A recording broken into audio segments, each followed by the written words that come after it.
राम राम। कहते हैं कई बार आपकी कही हुई बात उसका दूसरे व्यक्ति पे क्या असर होता है ये आपको समझ नहीं आता। आपकी बात बिल्कुल ठीक होती है लेकिन दूसरा व्यक्ति उसका गलत मतलब निकाल लेता है। किसी नगर में एक बहुत बड़ा राजा था। वो जो भी स्वप्न देखता अगले दिन प्रातः अपने दरबार में आकर उस स्वप्न की व्याख्या करता और अपने जो उसके विद्वान मंत्री से उनसे पूछता कि मैंने जो स्वप्न देखा है उसका विश्लेषण कीजिए कि इस स्वप्न का क्या अर्थ है। जैसे ही वो स्वप्न के बारे में बताता उसके मंत्री बताते आपके राज्य में ये समृद्धि आने वाली है। कभी बोलते कि यहां पर थोड़ा कष्ट आने वाला है। वो अपने स्वप्न रोज बताता था। एक दिन क्या हुआ, उसने आकर सभा में अपना स्वप्न बताया। सबने पूछा महाराज क्या स्वप्न देखा।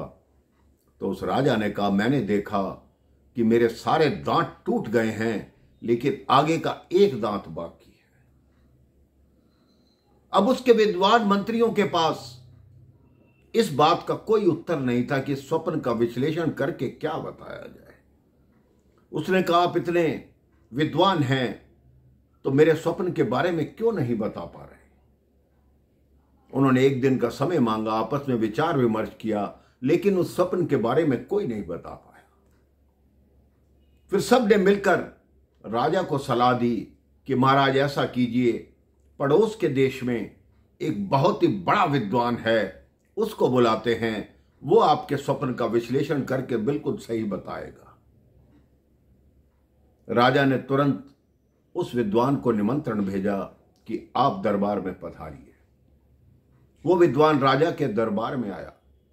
राजा ने अपना स्वप्न कहकर सुनाया तो वो विद्वान बोला ये तो बहुत साधारण सा उत्तर है इसका अर्थ ये होता है इस स्वप्न के हिसाब से आपका पूरा परिवार मर जाएगा, आप अकेले जीवित रहेंगे। राजा को बड़ा क्रोध आया, ये कैसी बात कर रहे हो।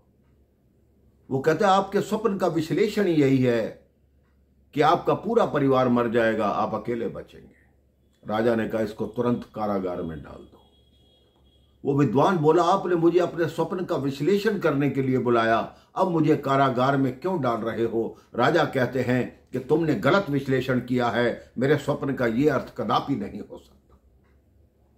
उसको कारागार में डाल दिया गया। अब राजा ने अपने विद्वान मंत्रियों से कहा कि नगर में ढिंढोरा पिटवाओ कि जो भी मेरे स्वप्न का सही उत्तर देगा उसे पुरस्कार दिया जाएगा।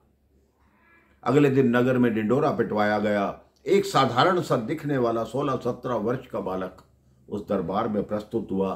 कहते महाराज मैं आपके स्वप्न का विश्लेषण कर सकता हूं, मैं बता सकता हूं कि आपके साथ क्या होने वाला है। राजा ने कहा अच्छा बताओ। कहते आप जैसा राजा हमारे राज्य को दोबारा मिलेगा नहीं।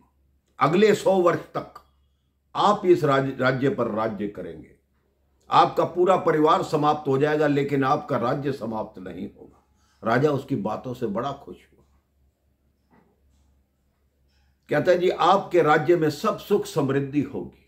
राजा ने कहा इसको तुरंत पुरस्कार दिया जाए। उसको पुरस्कार दिया गया। जब वो पुरस्कार लेके निकल रहा था तो उसी कारागार के आगे से निकला जहां वो विद्वान बंद था। उस विद्वान ने कहा तुमने स्वप्न का क्या विश्लेषण बताया। उस बालक ने कहा जो विश्लेषण आपने किया वही मैंने किया। आपके कहने का तरीका ऐसा था कि राजा को पसंद नहीं आया। मैंने भी वही कहा कि 100 वर्ष तक आपका राज्य रहेगा और आपका पूरा परिवार समाप्त हो जाएगा।